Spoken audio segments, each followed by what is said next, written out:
I use tracing paper to sketch my design out first before transferring it to my Gelli plate print. That way I don't have to worry of like, oh, I might ruin it, because I could do 2 or 3 different designs over the top of that just to decide which one I like best. That way you can eliminate any fear about moving forward. So what I'm doing here is I'm just putting a light blue wash over the top of this just to kind of separate that sky from the ground. And I'm not sure exactly where I'm going with this at this point. I'm just kind of playing and pulling out the things that I see, making it easier for someone else who looks at this piece to see what I saw in it in the first place. And I want to just point out how lovely that blue wash is over the top of that background. And I could have left it like that. I did not, but I could have left it like that, and that's just beautiful because it makes that sky look like it goes with everything else. You haven't really changed it to such a degree that you don't see the familiar red speckles and patterning that happened in that print. That's not where I went with this one though. And I can't say that I start any one of these with a clear idea of what it's going to look like in the end. I just start putting paint on and I play around with what's happening in the moment. And then, you know, sometimes I sit here and I watch these videos as I'm talking to you and I'm thinking, well, I need to go back and touch up this and do this thing to it too, because you see it different after a couple of days have gone by. So I'm adding some additional color in the background. I'm thinking, well, that looks more like a wintry sky with a little bit more of that in there. And now I'm putting some shadowing into the foreground. And you can see me touching it with my fingers. That's to soften the color. You'll lift off some of the color when you do that, and it softens the edges.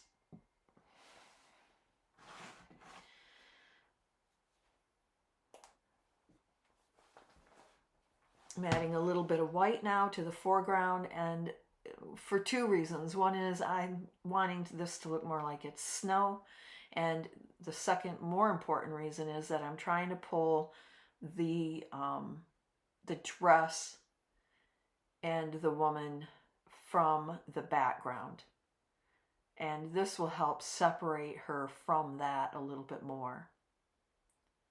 You can see how lovely putting a little bit of that white wash over the top of the shadowing that I did earlier.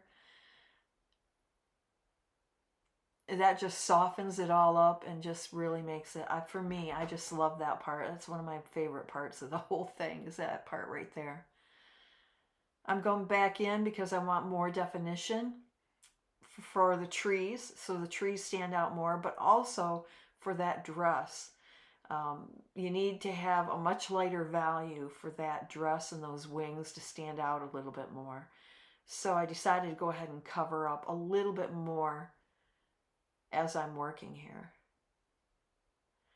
Now, once I've done that, I'm sitting here thinking, well, okay, that's pretty cool. And I love the texture that was created by putting the white in there in that choppy way. So I'm looking at the texture that it created, and I'll end up then going back up into the sky to do some more texture like that, but in the sky with the blues. This will also help that angel stand out a little bit more. I think the colors that I used here were, of course, a lot of white. I had a ultramarine blue, an umber, just to make that blue a little more wintry. I also used some yellow and I think a phthalo green. The phthalo green mixed with some blue will give you some beautiful, beautiful greens. So I like the way that that's working. Adding that blue in there is really making the angel and the bird stand out even more. I also am enjoying the texture that's being created up there. The softening of that edge makes it even more wintry.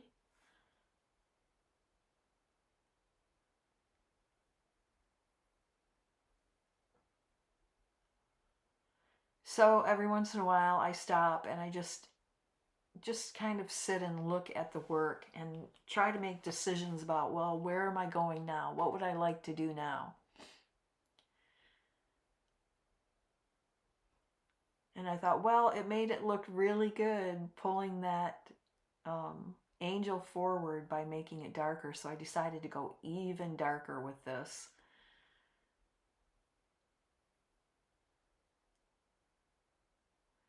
And, you know, a lot of times I know that there's a lot of artists who struggle with, well, when do I stop? Well, when is it done? How much of it do I need to, I don't know, flatten? I find a lot of beginner artists want to flatten their work out. And I love texture. So as I apply paint, I'm not trying to make a flat coat. I'm trying to make it choppy and blocky so that you get this interesting texture going on in each part. The sky, this background area that I'm working on now, and even the foreground has that choppier look to it. The jelly plate underpainting helps a lot with that because now you've already got one texture on there, and so all the other textures were much easier to create because there's a texture underneath as well. This pen and ink technique is something that I love doing in my watercolors, and it's fun. It helps the image look a little more illustrative. I love adding textures in with the pen. Here I'm putting in a little garland by creating tiny little circles, and I'm putting interest into the piece by adding the little star on top, and you'll see me put some little X's in the far tree.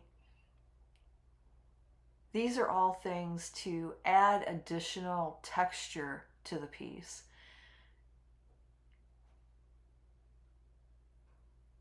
So there's the charcoal that I'm trying to work with here. So I had outlined or sketched my image in there from the tracing with a white charcoal pencil, which is easily removed. And a lot of it got removed as I was painting. It just mixes in with the paint, and that's perfectly fine because it's just pigment. It's secured then inside of the acrylic. But it didn't all happen that way. So as I'm working with that pen, I am sometimes running into that little bit of charcoal, and it is caking on the end of the pen. So I have to go and clean that pen to get back to where it'll work nicely. So here again, I'm trying to make these trees, each one of them different and interesting. And I'm not like trying to make my lines darker. I'm trying to make my lines more interesting. And that's why I try to use a squiggly line. I try to use smooth lines. I try to use textural lines, broken lines, and all of those things help make the artwork more interesting. And that's your whole point behind continuing your work. So if I can do something that's going to make it more interesting, then I'll go ahead and move forward with that. Otherwise, you can decide you're done at any one of these points. You don't have to keep going. But because I love texture and I love creating patterns and making things that look more and more interesting, that's why I'm putting in these tiny little circles and creating this, like it's it's a pattern, and yet it also makes it look like it's snowing. And I'm even going to go back in here with a little white paint into the middle of those circles. It's okay if it covers up some of the ink. It just makes that more interesting, that you can see the progression of the painting, because the ink went down first and the paint is over top of parts of it. It makes the pattern stand out a little bit more. It makes the painting, to me, more interesting. And now I'm putting these little streaks along the bottom. As anyone in the north would know, it doesn't matter. It doesn't have to be a lake. It could be a sidewalk or a street or anything. It gets icy and slick. That's what it'll look like. And there I am. I think I'm done. I'm just going to sit here. I'm going to play with it just a smidgen, and I'm going to look it over and try to make decisions. Am I done or not done? And I do come to the conclusion that this is the end of it. I like it the way that it is, and I quit.